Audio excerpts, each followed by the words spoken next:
अधिक मासात गुरुचरित्र पारायण का करावे, कसे करावे, कोणता अध्याय वाचावा? श्री गणेशाय नमः. श्री गुरुदेव दत्त. श्री स्वामी समर्थ. मित्रांनो, अधिक मास म्हणजे अत्यंत पवित्र, पुण्यदायी आणि दुर्मिळ असा महिना. हा महिना भगवान विष्णूंना आणि श्री दत्तगुरूंना अत्यंत प्रिय मानला जातो. या महिन्यामध्ये केलेली पूजा, जप, अन्नदान, पारायण आणि अनेक सेवा पटींनी फळ देते असे शास्त्रसुद्धा सांगते. आजच्या या व्हिडिओमध्ये आपण जाणून घेणार आहोत अधिक मासात गुरुचरित्र पारायण का करावे, ते कसे करावे, कोणते अध्याय वाचावेत आणि पारायण करताना कोणते नियम पाळावेत. म्हणून व्हिडिओ शेवटपर्यंत नक्कीच बघा आणि कमेंटमध्ये श्रद्धेने लिहा, श्री गुरुदेव दत्त, श्री स्वामी समर्थ, जय जय रघुवीर समर्थ. अधिक मासाचे महत्त्व. मित्रांनो, अधिक मास हा प्रत्येक वर्षी येत नाही. साधारण 3 वर्षांनी एकदा हा महिना येतो. हा महिना आध्यात्मिक साधनेसाठी अत्यंत प्रभावी मानला जातो. या काळात मनुष्याने जास्तीत जास्त देवाचे नामस्मरण, जप, अन्नदान, व्रत, उपासना आणि पारायण करावे असे सांगितले आहे. विशेषतः श्री गुरुचरित्रचे पारायण या महिन्यामध्ये अत्यंत फलदायी मानले जाते. कारण गुरुचरित्र हे केवळ पुस्तक नाही, तर ते साक्षात दत्तगुरूंचे जिवंत स्वरूप मानले जाते. ज्या घरात गुरुचरित्राचे वाचन होते त्या घरात सकारात्मक ऊर्जा वाढते, संकटे दूर होतात आणि आर्थिक अडचणी कमी होतात, मानसिक शांती मिळते आणि गुरुकृपा प्राप्त होते.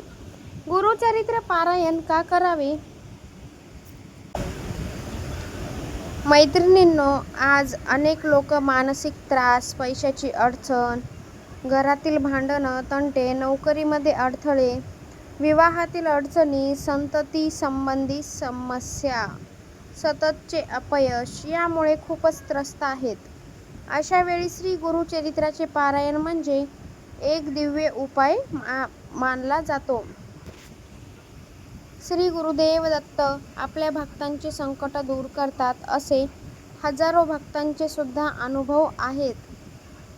जेव्हा भक्त श्रद्धेने गुरुचरित्र वाचतो तेव्हा त्याचे मन शांत होते आणि घरामध्ये सुद्धा प्रसन्नता येते. हळूहळू जीवनातील अडथळे कमी होऊ लागतात. अधिक मासामध्ये पारायण केल्याचे विशेष फायदे काय होतात तुम्हाला माहिती आहेत का? चला तर मग आपण पाहू. अधिक मासात केलेले गुरुचरित्र पारायण पितृदोष कमी करण्यास सुद्धा मदत करते, आर्थिक अडचणी दूर करण्यास सहाय्य करते, घरातील नकारात्मकता कमी करते, आरोग्यासाठी सकारात्मक ऊर्जा देते, मनाला स्थैर्य सुद्धा देते, दत्तगुरूंची विशेष कृपा मिळवून देते. अनेक भक्त सांगतात की अधिक मासात पारायण सुरू केल्यावर घरामध्ये सकारात्मक बदल झाले. पारायण कसे सुरू करावे? पारायण सुरू करण्यापूर्वी सकाळी लवकर स्वच्छ स्नान करावी, स्वच्छ कपडे घालावेत आणि सर्वात महत्त्वाचं म्हणजे देवघर स्वच्छ ठेवावे. श्री दत्तगुरूंचा फोटो किंवा मूर्ती ठेवावी, समोर तुपाचा दिवा लावावा, अगरबत्ती लावावी, त्यानंतर श्रद्धेने प्रार्थना करावी. हे श्री गुरुदेव दत्त, माझ्याकडून हे पारायण भक्तिभावाने पूर्ण करून घ्या. माझ्या घरावर आणि कुटुंबावर तुमची कृपा करा. संकल्प कसा करावा? तर हातामध्ये पाणी घेऊन संकल्प करा. तुमचं नाव घ्या. श्रद्धेने आणि विश्वासाने अधिक मासात म्हणा, मी गुरुचरित्र पारायण करीत आहे. हे पारायण निर्विघ्न पूर्ण होऊ दे आणि गुरुदेव दत्तांची कृपा प्राप्ती होऊ दे. त्यानंतर ते पाणी सोडून द्या. कोणता अध्याय वाचावा? अनेक जण विचारतात, गुरुचरित्र वाचणे शक्य नसेल तर हा अध्याय वाचावाच.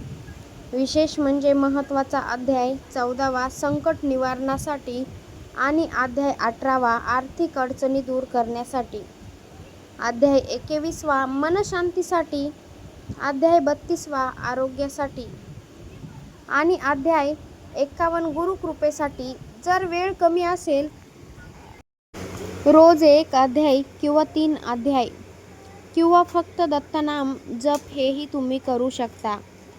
गुरुचरित्र पारायण करताना नियम: शक्यतो सात्विक आहारच घ्यावा.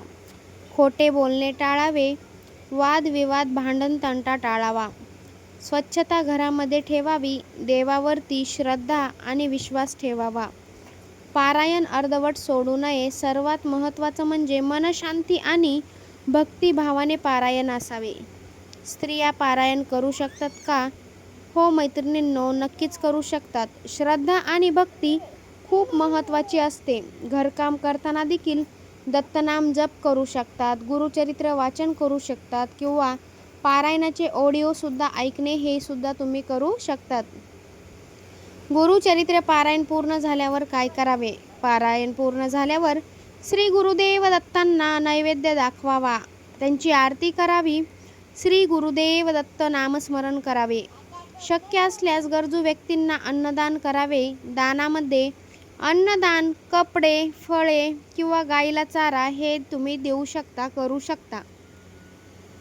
दत्तनाम जपाचे महत्त्व. मित्रांनो, जर पूर्ण पारायण शक्य नसेल तर श्री गुरुदेव दत्त हा जप तुम्ही सतत करा. हा जप भीती कमी करतो, मन शांत करतो आणि नकारात्मक ऊर्जासुद्धा दूर करतो. गुरुकृपा मिळवून देतो. प्रेरणादायी अनुभव सांगायचा झाला, अनेक भक्त सांगतात की गुरुचरित्र पारायण सुरू केल्यानंतर घरातील भांडणे कमी झाली, नोकरी मिळाली, आर्थिक परिस्थिती सुधारली, मानसिक शांती मिळाली. कारण श्रद्धा आणि सकारात्मक ऊर्जा जीवन बदलू शकते. महत्त्वाचं सांगायचं म्हणजे पारायण हे श्रद्धेने करायचे असते, भीतीपोटी किंवा अंधश्रद्धेने नाही. गुरुचरित्र हे आपल्याला चांगले विचार, संयम, भक्ती आणि सकारात्मक जीवन जगण्याची प्रेरणा देते. तर मित्रांनो, अधिक मासात श्री गुरुचरित्र पारायण नक्कीच करा. थोडे जरी वाचले तरी श्रद्धेने वाचा. गुरुदेव दत्त आपल्या भक्तांना कधीही निराश करत नाहीत. कमेंटमध्ये तुम्ही श्रद्धेने लिहा, श्री गुरुदेव दत्त.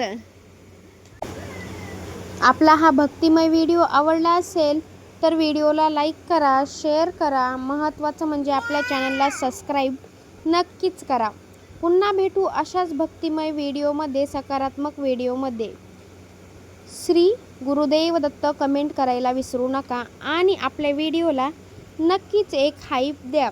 धन्यवाद. श्री गुरुदेव दत्त यांची कृपा सदैव तुमच्या परिवारावरती टिकून राहावी हीच माझी ईश्वरचरणी प्रार्थना.